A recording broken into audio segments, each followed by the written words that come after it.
Hey guys, welcome to another session of Epic 7. Today we're going to be talking about the developer notes, the balance patch adjustment for the new patch coming. So I think it should be, hold on, yeah, planned to occur on 6/11 here.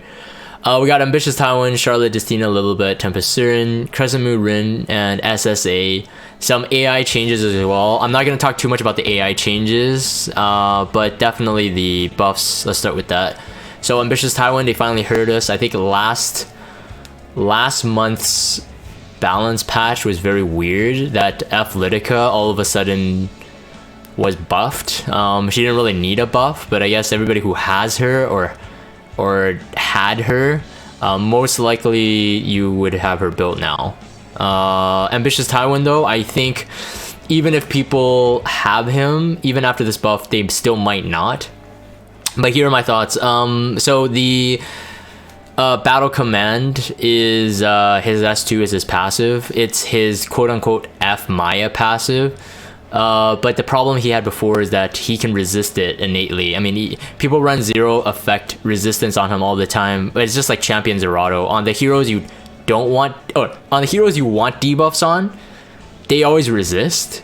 But the heroes you don't want debuffs on, even if you have like 200 effect resistance, you're still gonna get debuffed. So it was pretty bad on especially on Ambitious Tywin. If he doesn't get debuffed before, then no one gets cleansed, but now they've changed it that any ally gets debuffed, so that's actually good. The problem is that it's still activated once per turn. At this point I've done Tetsuni's account review, and his Ambitious Tywin's on counter, very slow, very hard hitting, but very tanky. I think now with this S2 buff, it really raises the question, like, you know, should we make him fast? Like, because that's usually the case. Like, you either want to make him really fast so he turn cycles more, so he's able to cleanse more debuffs. Now with this being that any ally debuffed, he will be able to cleanse it. It means that it doesn't even have to be an AoE. But the caster has to be attacked though, so never mind, it has to be an AoE. But it can only be activated once per turn, so honestly, if he has better turn cycling, it may benefit, if that's what you're focusing on. His Flash, which is his S3, Awakened, they've changed now the unhealable for a stun. So stun is 1 turn, but the speed down remains 2 turns. I think this is a much more usable. My original problem with Ambitious Tywin and how he worked was, one, his S2 was not as effective because I always thought that resistance was not that great, and that resistance on him really just broke that S2 completely. The S1 was always really good. It can provoke, it can steal souls, so for RTA especially, it becomes even better. Now with an actual stun, like up to 80% chance to stun for 1 turn, decrease speed for 2, that's really good, because if you stun your opponents for that 1 turn and you get the speed down, then they are not only disabled for 1 full turn, but then their next turn becomes slow. So all in all, all my critiques on Ambitious Tywin is sort of fixed here, although I really do see that in this entire balance patch note, you can tell that the developers are really kind of baby stepping all of their buffs for most of the heroes. So none of them are like really like outstanding, like, oh, they're broken, must have or must build, but they're all like decent. Charlotte, now pretty much, long story short, will always have a critical hit if you can land the attack. So that's very nice. It makes them unhealable guaranteed now, no more proc rate. And the S1 again, also it triggers. So basically, I think the idea is that you can build her for PvP, and I think that is the thrust of her entire rework.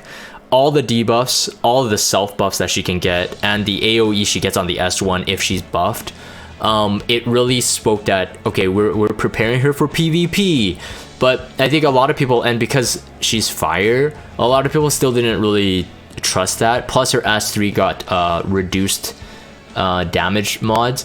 Her stats standing, if people who don't know, her defense is decent, 662, HP is at 5,825, fairly low for a knight. Attack is probably one of the highest, 1134. She's a Leo at a 99 speed. What's interesting is that she has an innate crit rate in her awakening, but her kit is saying that she doesn't need crit rate. So then it all of a sudden becomes like kind of wasted awakenings on her too. It could have gone to more tankiness or more speed, but of course they designed the star sign and the awakenings before they designed her new kit, so it's not like I really blame them. But basically kind of have a wasted 23% or an additional of 7%, 8% crit rate. I mean, yeah, I guess it's not super great. Now, whether or not people are gonna build her even after this buff, I'm on the skeptical side, because her damage mods are actually not super high.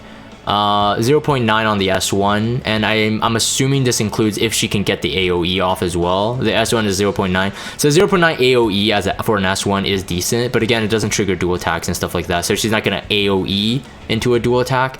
The S3 is a 1.4, but her S3, she still requires charge up time, although varying ways to get the charge up time. It's way faster than it was before, I would say, but before her entire rework, but it still takes a while. So whether or not she's going to be usable in PvP is still, I think, I'm not convinced. But needless to say, I would say that this would be, she's currently in my raid team, but with this S1 buff especially, I think it's going to be even better. Because pretty much if you put Justice for All on her, she'll more likely not get a buff, and when you go into the wave of the enemies or the mobs or whatever, you'll be able to just auto S1 and always do AoE, so it can clear mobs pretty fast. Again, mine is unmolded. I did refund her when we had that refund opportunity, and I don't know if I'm convinced that I want to mold her. Yeah, anyways, that's that. And Destina, I think, honestly, I'm kind of surprised that they needed to buff her with her EE, and she's relatively good still. It's a nice to have. Again, it doesn't break her. Basically, what they did is kind of make her exclusive equipment for the S2 combined into her S2 skill, and then gave like an additional effect on her actual S2 EE. So basically, originally with the S2 EE, you get an additional 20% CR boost. I guess they realized that no one really uses that EE, so it's either the S1 cleanse or the S3 reduce in cooldown. But with the combat readiness now in as a buff, I mean, first, that makes that skill very nice. A 50% CR boost is no joke, especially on a healer. And then I think the incentive here is like, okay, give you a more balanced option in terms of the 3 EEs that the S2 is usable after all. 30% chance to reset the skill cooldown and regen. So if you do get lucky, if you do plan on using this, you get lucky, you get, you know, a pretty free CR booster, plus she's a healer as well. So a heal with that CR boost. So that's actually pretty nice. I would say though, I probably wouldn't want to risk that 30% reset cooldown chance, because yeah, it's 30%, and I think the S1 is more predictable, the S3 is more predictable. So I myself, I don't really see people going for that S2 if they're seriously using Destina, but that S2 buff, very nice to have. Lilibet also kind of the same treatment, kind of a combined thing into her S3. I don't know, I actually, to be honest, I think if people don't have like someone like Sigret or Spez, Lilibet is a very solid option. I still use Lilibet to this day. GVG is a bit harder now because I don't have Oxalots. Because I always have to run a Syria Tamarine, but people are running like either insane debuffers or just like triple cleavers. So there's no real way I can really sustain that fight with a Lilibet and a Syria Tamarine. But regardless, they have given that hit chance, the 20% when using the S3. Now no longer attached to the EE, but actually attached to the skill itself. So that's a unique skill that she has that Sigret doesn't have, that Spez doesn't have. So I kind of like that aspect, so that you would maybe pick her for specific fights. If you, let's say if you have all 3 extinction heroes, and the exclusive equipment gives additional 10% more damage, which is already really high damage to boot, especially if you soul burn it. So that makes her a very, very good nuking choice. So I really like that. Plus the fact that you can still have the Portrait of Savior on now, even with this 10% increased damage. So really you have a 30% increased damage if you use her with the Portrait. So very, very nice. So Tempest Surin, I think I would say that this is probably one of the more OP buffs that I've seen right now. Her and ML Rin. So based on the reading here, a lot happens when you... So first things first is that the attack does not exceed 51% of her max health. Okay, so no matter what, it doesn't exceed that portion of health. So whatever you get her max health to, it won't exceed that amount. So if she's at 7,000 health, it won't exceed 51. If she's at 12,000, it won't exceed 51. And I think why that is important is because if you have her on really low health and you run like some sort of barrier, like Bastion or so Lilius's artifact or ML Cecilia, that barrier does count because it's the damage suffered does not exceed that max health. So realistically, you can kind of force the effects of her of this passive. So realistically, you could potentially survive three turns. When the caster's max health is less than 70 though, when the enemy's turns end, it also dispels all debuffs from the caster and grants stealth for 1 turn, increasing combat readiness by the caster by up to 30%, and then can be activated once per turn. I actually really think that this, like, Tempest Surin herself, potentially, depends on the team comp. I think you could run into, right now there's a really cancerous GVG comp, a Basar, RB Lilius. If you can build her really, really strong and decently quick so you don't get, like, outsped and, like, lapped, I think she can actually solo that team. I would probably have to think about like what kind of comp you want to bring her to, but here's the thing. So let's say if Basar pushes her back, puts unbuffable and even crown, she's stunned, right? But then if RB does the cleave, even if she's blind, it doesn't matter. She will get the CR boost. All right. So if she's decently fast, she gets the CR boost, and then she will dispel all the buffs, and then she'd be in stealth. I think Wind Rider should work here as well for extra damage. But in my opinion, I think this is actually very good.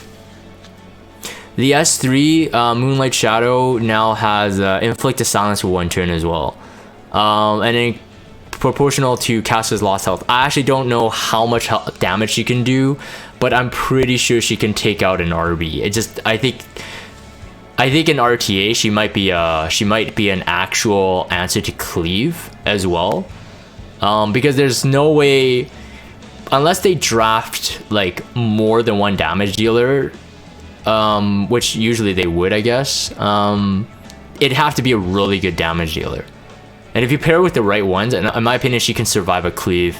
So she might be a really good answer to cleave, kind of like how people are kind of drafting Mursa as an anti-cleave now.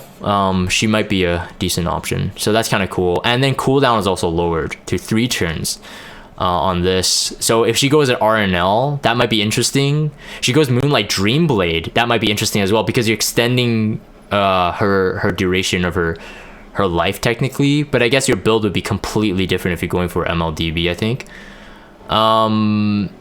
Yeah, but I think she needs to be decently fast. The combat readiness will help, but she needs to be decently fast if you're gonna take her into those comps. Crescent Moon Rin. This one's kind of cool too. I actually like this.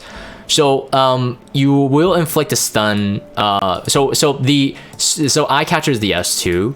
So you're not going to strip the immunity and stun. So you're gonna stun, but then you're gonna steal the buffs.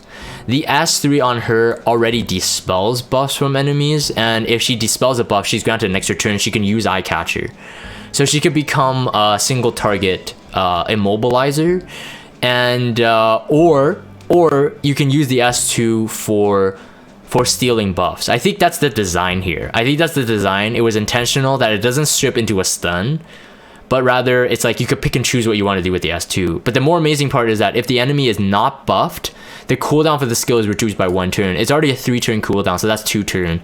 If you run in with RNL, you should be able to get a lot of stuff back in terms of like the S3, because the S3 already grants an extra turn if you steal a buff, and then RNL can proc on that.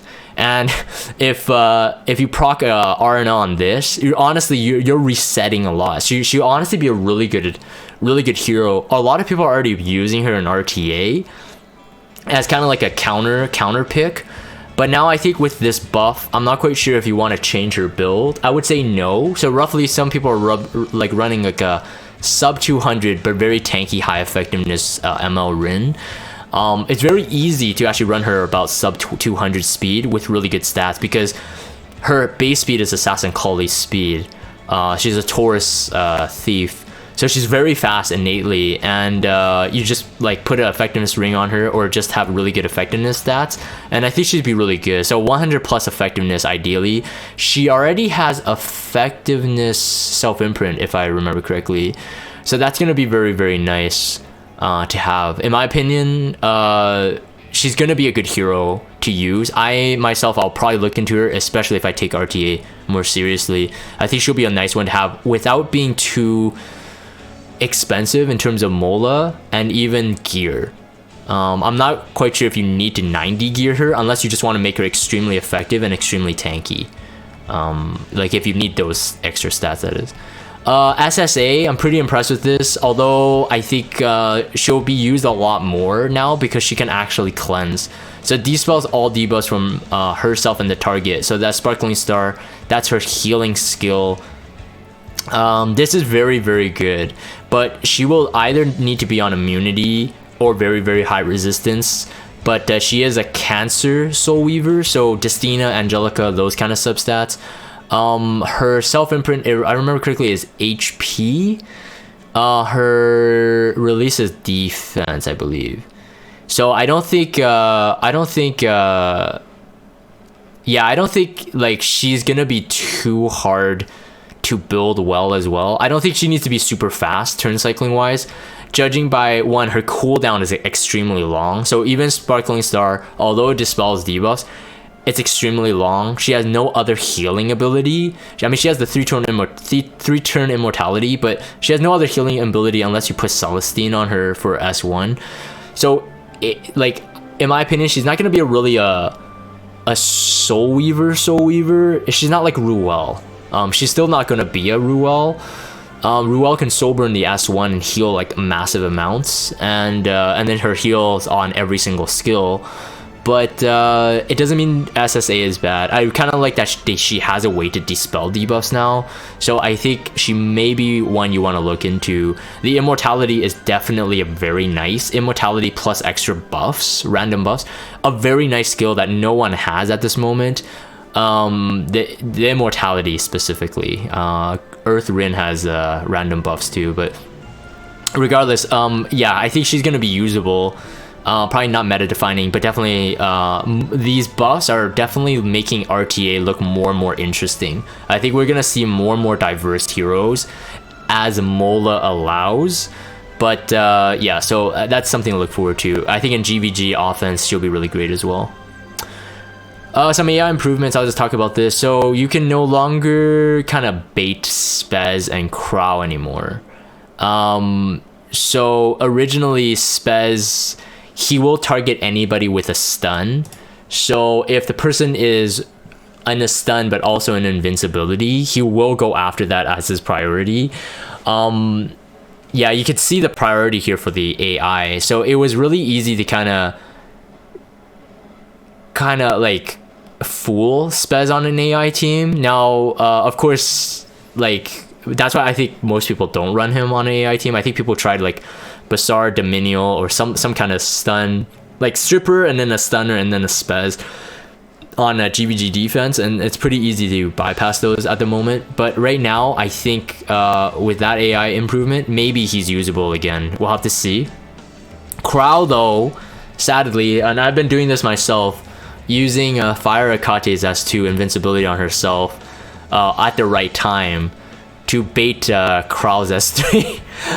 It will no longer do that. So if you are watching this video and you use that tactic, just be very, very, very careful. He will go for this. So the one's at elemental disadvantage, and then targets the low health percentage. So regular AI. But yeah, so just don't be yeah.